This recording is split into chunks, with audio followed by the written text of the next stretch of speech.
கர்த்தர் நல்லவர், அவர் கிருபை என்றும் உள்ளது. ஆண்டவராகிய இயேசு கிறிஸ்துவின் நாமத்தினால் உங்கள் ஒவ்வொருவருக்கும் அன்பின் வாழ்த்துக்கள். இன்று டிசம்பர் மாதம் 5ஆம் தேதி. இன்று உங்களுக்கு தேவையான சகல நன்மைகளையும் கர்த்தர் பரிபூரணமாய் கொடுப்பாராக. இன்றைக்கு நாம் தியானிக்கும் வசனம் மத்தேயு எழுதின சுவிசேஷம் 13வது அதிகாரம் 12வது வசனம்.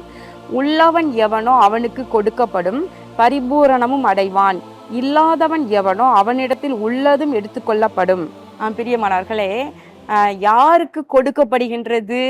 அதாவது உள்ளவன் எவனோ அவனுக்கு கொடுக்கப்படுகின்றது. என்ன கொடுக்கப்படுகின்றது? இந்த வசனம் ஆண்டவர் சொல்லும் போது எப்ப சொல்றார்னா, விதைக்கிறதை குறித்து ஒரு உவமையாக மக்களோடு பேசுகின்றார். அதற்கு அப்புறமா தன்னுடைய சீஷர்களோடு வந்து பேசும் பொழுது அவங்க கேட்குறாங்க, அந்த விதைக்கிறதை குறித்த உவமையை நீ பேசினீரே, உவமைகளாகவே ஜனங்களோடு பேசுகிறீரே, இது என்ன அர்த்தம் என்று கேட்கிறாங்க. அப்போ ஆண்டவர் சொல்றாரு, பரலோக ராஜ்யத்தின் ரகசியங்களை அறியும்படி உங்களுக்கு அருளப்பட்டது, அவர்களுக்கும் அருளப்படவில்லை. பார்த்தீங்களா, இது எவ்வளவு பெரிய மேன்மையான ஒரு பாக்கியம். பரலோகத்தை குறித்ததான ரகசியங்கள் எல்லாருக்கும் அதை அறியப்படுத்தல. எல்லாருக்கும் பேசும்போது உவமைகளா பேசுறாரு. அது அவங்களுக்கு அதனுடைய ஆழம், அதனுடைய ரகசியம் அது புரியாது. ஆனா சீஷர்களோடு பேசும் பொழுது தனித்து அந்த உவமையை குறித்ததான முழு அர்த்தத்தையும் அவர்களுக்கு வெளிப்படுத்துகின்றார். அப்பொழுதுதான் சொல்றாரு, உள்ளவன் எவனோ அவனுக்கு கொடுக்கப்படும். இப்போ என்ன உள்ளவன்? நம்ம இப்படி எடுத்துக்கிடலாம். கிருபை உள்ளவன், பரிசுத்தம் உள்ளவன், பக்தி உள்ளவன், தாளந்து உள்ளவன், திறமை உள்ளவன், உண்மை உள்ளவன், இப்படி சொல்லிட்டே இருக்கலாம். உண்மை உள்ளவன் பரிபூரண ஆசீர்வாதங்களை பெறுவான், இல்லையா? இப்படி நம்ம இப்படிப்பட்ட தகுதிகள்லாம் யார்கிட்ட இருக்குதோ அவர்களுக்கு இன்னும் கொடுக்கப்பட்டுக்கிட்டே இருக்கு. 5 தாலந்து, 2 தாலந்து, 1 தாலந்து. அந்த ஓமை கர்த்தர் சொன்னதை நீங்க வாசிச்சிருப்பீங்க. அப்போ பார்த்தீங்கன்னா, 1 தாலந்தை பெற்றுக்கொண்டவன் அதை 2ஆக அதை பெருக்காதபடிக்கு அதை நிலத்துல புதைத்து வைத்தேன் என்று சொல்லுகின்றான்.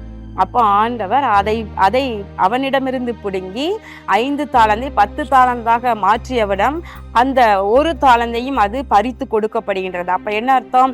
அவனுக்கு திறமை இருக்குது, அவன் தன்னுடைய எஜமானுக்கு உண்மை உள்ளவனா இருக்கிறான்.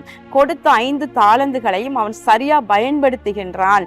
அதை நல்ல ரெட்டிப்பாய் அதை பெருக பண்ணுகின்றான். அப்ப எஜமானுக்கு பிரயோஜனம் உள்ளவன் அவன். எனவே அந்த ஊழியக்காரனுக்கு கொடுத்த தாலந்தை புதைத்து வைத்த அந்த ஊழியக்காரனிடமிருந்து அந்த தாலந்தையும் பறித்து கொடுக்கிறார்கள் என்று பார்க்கின்றோம். பிரியமானவர்களே, இப்போ பார்க்குறோம், ஒரு வேலை செய்கிற இடத்துல ஒரு நபர் திறமையா வேலை செய்கிறாங்க, ஞானமா இருக்கிறாங்க, உண்மையா இருக்கிறாங்க. அவங்க கிட்ட பல பொறுப்புகளை கொடுத்து பார்க்கிறாங்க. அதே போல இன்னும் மற்றவரிடமும் அதே போல பொறுப்புகள் கொடுக்கப்படுது.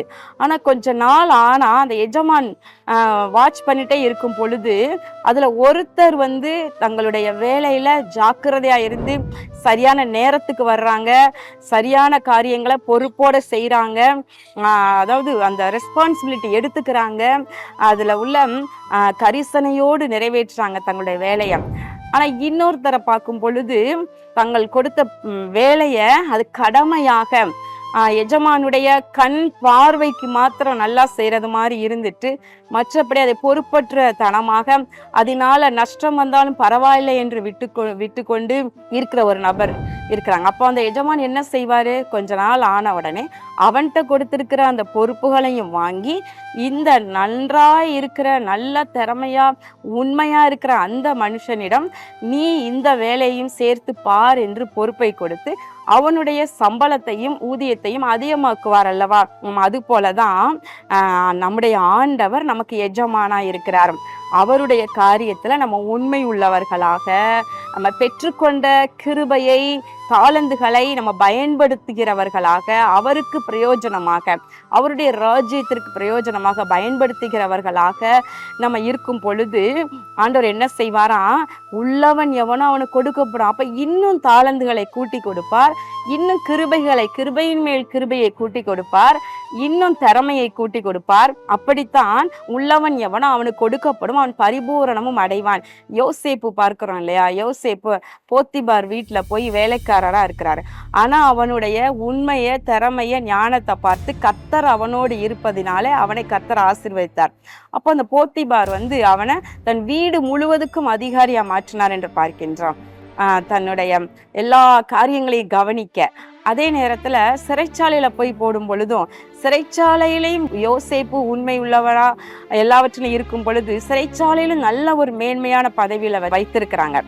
அப்புறம் ஒரு நாள் வரும் பொழுது எகிப்து தேசத்துல பார்வோன் அவனை அழைத்து அனுப்பி அவருக்கு ஒரு சின்ன பொறுப்பு கொடுத்து இதை கவனின் என்று விடாதபடிக்கு அவரை தனக்கு அடுத்தபடியாக இரண்டாவதாக பார்வோன் மாற்றினார் என்று பார்க்கின்றோம்.